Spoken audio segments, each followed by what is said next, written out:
Christmas has a sound in my husband's family home. Not carols. Not laughter. It's the specific clink of wine glasses held by people who are about to say something cruel and call it honesty. I used to dread that sound. Now I record it. But I'm getting ahead of myself. My name doesn't matter. What matters is that for 6 years, I've been the woman Nicholas's family never wanted him to marry. Not because I'm unkind. Not because I'm lazy. Because I came from nothing, and they came from the kind of money that makes people believe their opinions are facts. His mother, Vivian, runs the family like a corporation. Strategic. Efficient. Every word measured for maximum impact. She doesn't yell. She doesn't need to. She has this way of smiling while she cuts you that makes you question whether you're even bleeding. His sister, Caroline, is the deputy. Louder, messier, but equally committed to the cause. The cause being to remind Nicole that she doesn't belong here. And Nicholas, my husband of 6 years. He's the man who says, that's just how they are, like it's a weather report. Like cruelty is climate and I should simply pack an umbrella. I stopped packing umbrellas 2 years ago. I started packing evidence. The invitation came in November. Vivian's handwriting, of course. She still sends paper invitations to family events like we're living in a period drama, and email hasn't been invented yet. Christmas dinner. 6 p.m. Formal attire. Family only. Family only. That phrase used to sting. Now it just made me smile because after 6 years, they still couldn't decide if I counted. Nicholas found me reading it in the kitchen. My mom called, he said, pouring coffee like the conversation was already boring him. She wants us there early to help set up. Help set up, I repeated. Meaning she wants me to help set up while she supervises. He sighed. That sigh. The one that says please don't make this difficult. She's trying, he said. Trying what exactly? He didn't answer. He never does when the question requires him to acknowledge reality. Just be nice, he said finally. It's Christmas. Be nice. The instructions given to women since the beginning of time. Be nice. Don't make waves. Don't ruin the holiday with your inconvenient feelings about being treated like furniture. I'm always nice, I said. And I meant it. I'm incredibly nice. I'm so nice that I've spent 2 years building a file instead of building a fight. I'm so nice that I smile while I document. I'm so nice that they have no idea what's coming. That's the thing about underestimating quiet women. We're not quiet because we have nothing to say. We're quiet because we're listening. And remembering. And planning. The week before Christmas, I did what I always do. I prepared. Not emotionally. Strategically. I updated my documentation. 6 years of receipts, screenshots, recordings. Every time Vivian accidentally introduced me as Nicholas's friend at social events. Every time Caroline made comments about my clothes, my job, my family. Every time Nicholas watched it happen and said nothing. I also prepared financially. See, Nicholas doesn't know I've been building my own money for 3 years. He thinks I'm the same woman who came into this marriage with student debt and a used Honda. He doesn't know about the side business I started. He doesn't know about the account his name has never touched. He doesn't know because he never asked. That's the thing about being dismissed. People stop paying attention.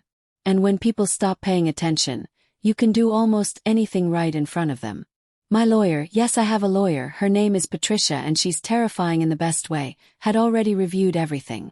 If they push you out, she'd said, we push back with paper. I wasn't planning to get pushed. But I was ready if I did. Christmas Eve, Nicholas and I drove to his parents' house. It's a 40-minute drive that always feels longer because Nicholas uses it to prep me like I'm about to take an exam. Just don't bring up politics, he said. I never bring up politics. Your father does. And don't mention the promotion. I glanced at him. My promotion.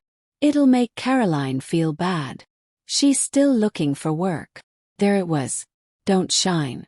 Don't succeed. Don't make the underachievers in the room feel their own inadequacy. So I should lie about my job. Just don't volunteer it. I nodded slowly. Anything else? Should I walk with a limp so I don't seem too healthy? Maybe cough a little. He shot me a look. You're being dramatic. I'm being accurate. Silence for the rest of the drive. I watched the suburbs roll past and thought about how many times I'd made this exact trip. Dreading arrival. Counting the hours until departure. Not this time. This time I was almost looking forward to it. Vivian's house looked like a magazine had vomited Christmas all over it. Professional decorations. Coordinated color scheme. A tree so perfect it was almost offensive. She greeted us at the door wearing cream cashmere and a smile that didn't reach her eyes. Nicholas, darling. She hugged him like he'd just returned from war. And Nicole. She turned to me with that same smile. You came. I was invited. Of course you were. The way she said it made invited sound like tolerated. But I smiled back. Equally warm. Equally empty. The house looks beautiful, Vivian. I know, she said, already walking away. Caroline, they're here. Caroline appeared from the kitchen holding a glass of wine that definitely wasn't her first. She hugged Nicholas, then looked at me. Nicole. Love the dress. Very bold. The dress was simple. Black. Nothing bold about it unless you consider not apologizing for existing to be a statement. Thank you, I said. I love your honesty. Her smile flickered. She wasn't sure if that was a compliment or not. Nicholas's father, Richard, emerged from his study, because of course he has a study, and shook hands with Nicholas like they were closing a business deal. He nodded at me once, which was actually more acknowledgement than usual. Drinks in the living room, Vivian announced. We have much to discuss. Much to discuss. That phrase landed differently. Heavier than small talk. I followed them into the living room and sat on the most uncomfortable chair in the house. Strategically placed away from the family cluster around the fireplace. I'd been sitting in that chair for 6 years. First because they put me there. Now because it had the best angle for watching everyone at once. The first hour was standard. Vivian held court, narrating holiday preparations like she was accepting an award for them. Richard offered occasional commentary about the economy. Caroline complained about her dating life while glancing at Nicholas like he should feel guilty for being married. I sipped wine slowly, smiled when appropriate, and said almost nothing. At one point Vivian looked at me directly. You're quiet tonight, Nicole. Just enjoying listening, I said. She's always quiet, Caroline added. I think she's shy. I think she's observant, Nicholas said. I looked at him surprised. That might have been the first time he'd ever defended me in this house. Even mildly. Vivian's eyes narrowed slightly. Observant. Interesting word choice. She notices things, Nicholas continued. Details. Details, Vivian repeated like the word tasted strange. Yes, I've noticed that too. Something in her tone shifted. A new frequency. Alert. I kept my expression neutral, but my pulse quickened. They'd noticed me noticing. That was new. Should we move to dinner? Asked, changing the subject. The table looks beautiful. Vivian smiled. Yes. We have something special planned. The dining room was spotless. White tablecloth, crystal glasses, china that probably cost more than my first car. Place cards at each setting because apparently we couldn't be trusted to sit where we wanted. My card was at the end of the table. Farthest from the main conversation. Closest to the kitchen in case I needed to fetch something. I sat without comment. Dinner was served by a caterer Vivian had hired because even her hospitality was outsourced. We ate in relative peace for 20 minutes. A new record. Then Vivian set down her fork with a clink that silenced the table. I wanted to discuss something, she said. As a family.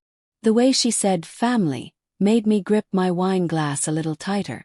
We've been talking, she continued, gesturing vaguely at Richard and Caroline. About legacy. About what matters. About who belongs. There it was. Who belongs? The phrase she'd been sharpening for 6 years. Finally being removed from its sheath. Nicholas shifted in his seat.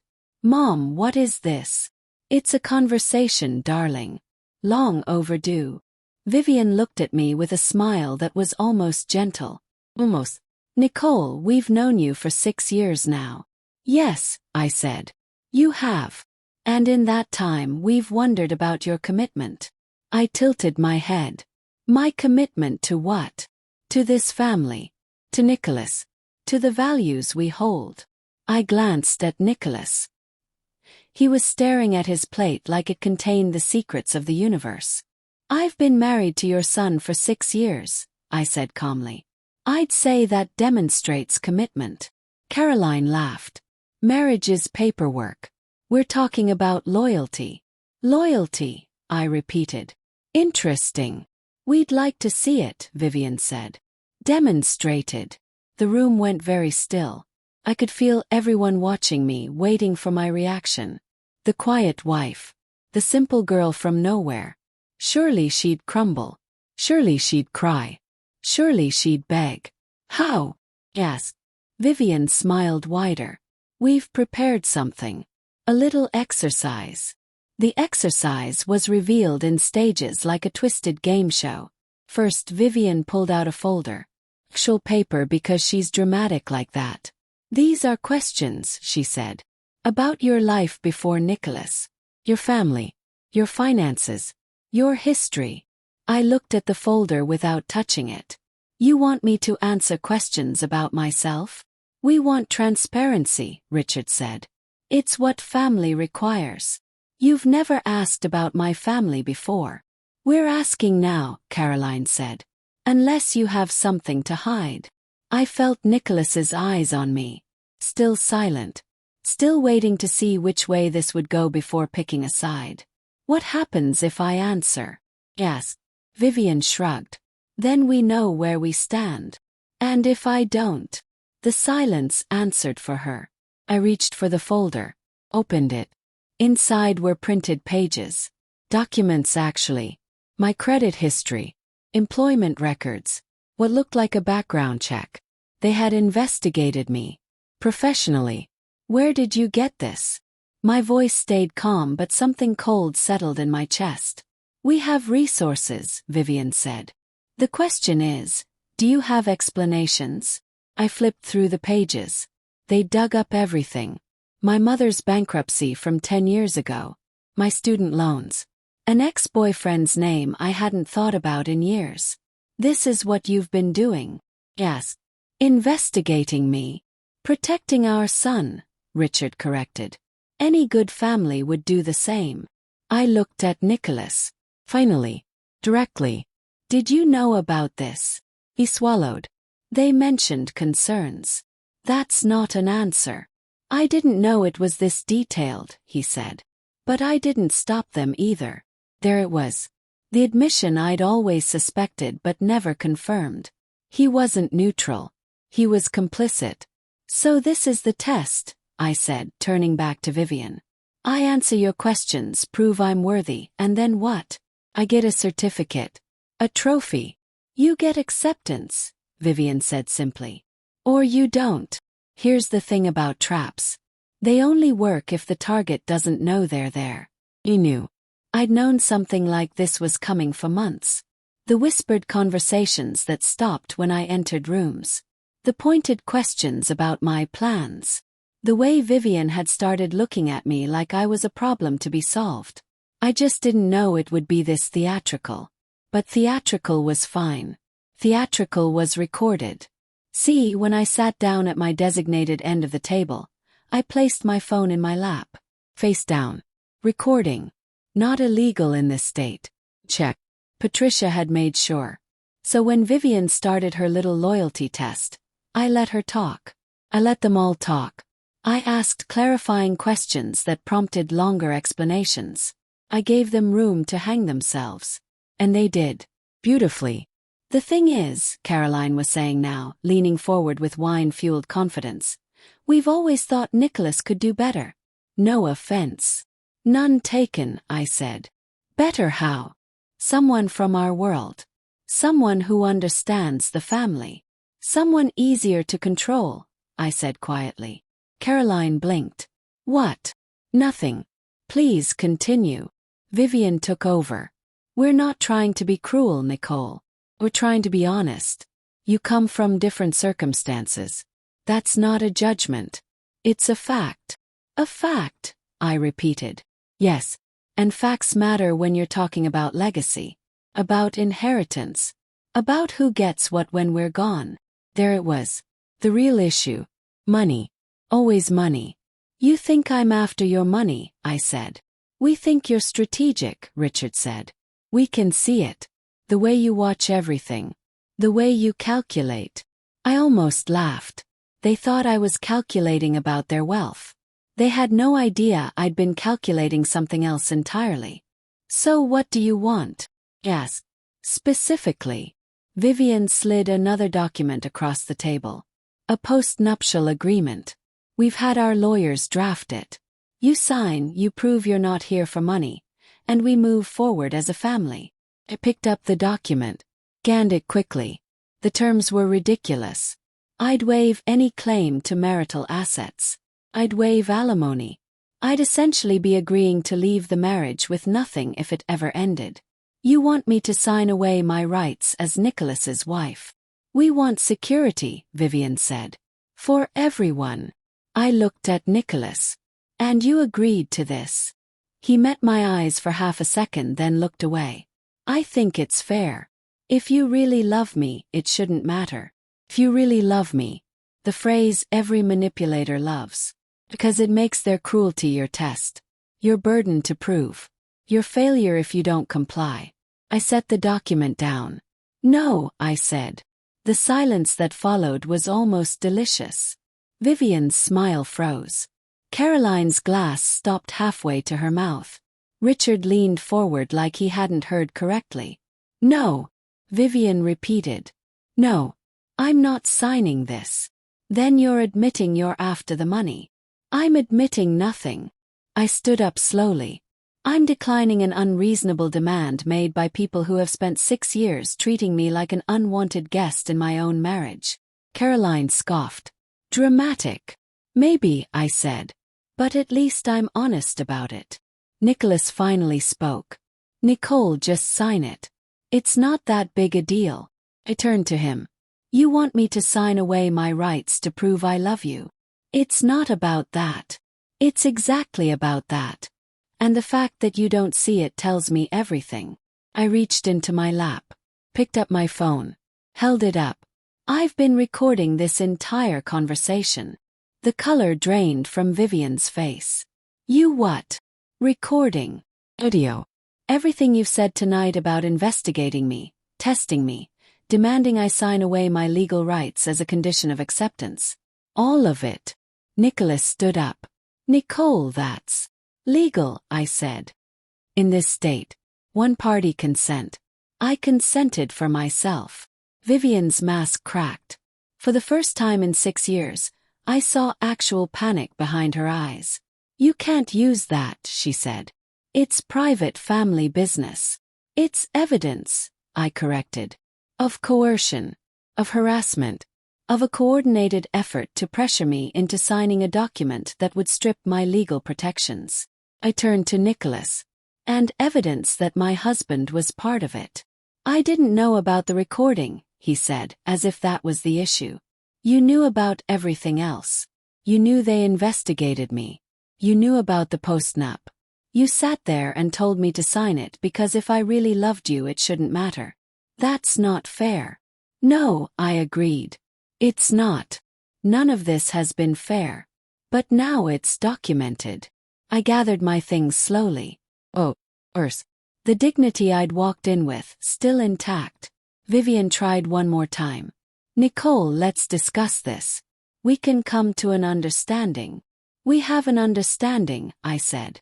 You've spent 6 years trying to push me out. Tonight you finally went too far. And I have proof. What are you going to do? Caroline asked, fear cracking through the contempt now. I'm going to leave, I said. And tomorrow I'm going to call my lawyer. And then we'll see what happens. Nicholas grabbed my arm as I reached the door. You're not serious. You're going to blow up our marriage over a misunderstanding. I looked at his hand on my arm. Then at his face. You blew up our marriage, I said quietly. Tonight. When you sat there and watched your family ambush me. And your only contribution was telling me to comply. I was trying to keep the peace. You were keeping their peace. My expense. Like always. I removed his hand. Not dramatically. Just done. I'll be at a hotel tonight. We can discuss logistics later. Nicole. Merry Christmas, Nicholas. The hotel room was nothing special. Beige walls, stiff sheets, a TV I didn't turn on. But it was mine. Quiet. I sat on the bed and finally let myself breathe. The recording was already backed up to 3 different cloud services. Patricia would have it by morning. The next steps were already planned. Had been planned for months actually. Tonight just accelerated the timeline. My phone buzzed. Nicholas, of course. Please come home. We can fix this. Then Vivian. Nicole, I think there's been a misunderstanding. Call me. Then Caroline. You're really going to do this? Over a conversation. I didn't respond to any of them. I turned off my phone and stared at the ceiling. 6 years of being dismissed. Diminished. Treated like a placeholder until someone better came along. And all they could say now was, misunderstanding. Like they hadn't meant the words they said. Like it was my interpretation that was the problem. That's the thing about people who've never been held accountable. They genuinely believe consequences are optional. The divorce wasn't quick, but it was thorough. Patricia was worth every penny. She took my recordings, my documentation, my 6 years of receipts, and built a case that made Nicholas's lawyers nervous enough to settle. The postnup they tried to make me sign. It became evidence of attempted coercion. The background check Vivian had commissioned. Invasion of privacy. The pattern of exclusion and harassment. Documented across dozens of incidents. I didn't get everything. But I got enough. More than enough. The house Nicholas and I had shared, which I'd helped pay for, which I'd maintained, which I'd made into a home. It sold and proceeds got split. My business, which they'd never known about, remained untouched. Nicholas couldn't claim what Nicholas didn't know existed. And the recording never went public. But Vivian knew it existed. She knew what it contained. And she knew that if she ever tried to interfere with my life again, it would find its way to everyone she'd ever tried to impress. Some weapons are more powerful when they're holstered. 6 months later, I ran into Caroline at a coffee shop. Neutral territory. She looked older somehow. Tired. She saw me and froze. Coffee cup halfway to her lips. I could have walked past. Could have ignored her. Could have pretended she didn't exist the way they'd pretended I didn't exist for years. Instead I walked over. Caroline. Nicole. Her voice was stiff. Worry. How's your mother? Fine. How's your new life? Peaceful, I said. And I meant it. She nodded slowly. Something flickered across her face. Not quite guilt. Maybe recognition. We underestimated you, she said finally. Yes. I don't think I even saw you clearly. Not once. No, I agreed. You didn't. She looked like she wanted to say more. An apology maybe. An explanation. But she didn't. And I didn't need her to. Take care, Caroline. I walked away without looking back. People ask me sometimes if I regret the marriage. 6 years with someone who never chose me. 6 years in a family that saw me as a threat instead of a person. I don't regret it. I regret the years I spent hoping they would change. Hoping Nicholas would stand up. Hoping Vivian would thaw. Hoping I could earn my way into acceptance. That hope was wasted time. But the experience wasn't.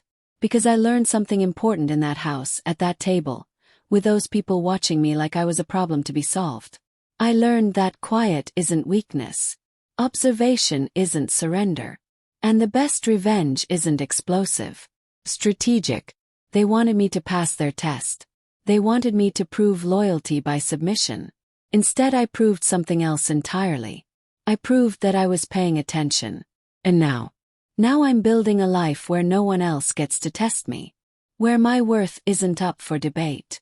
Where Christmas sounds like whatever I want it to sound like. Usually music, sometimes silence, always peace. If this story satisfies your soul, drop a comment below. Let me know if you've ever dealt with people who underestimated you. And subscribe if you haven't already so you don't miss the next one.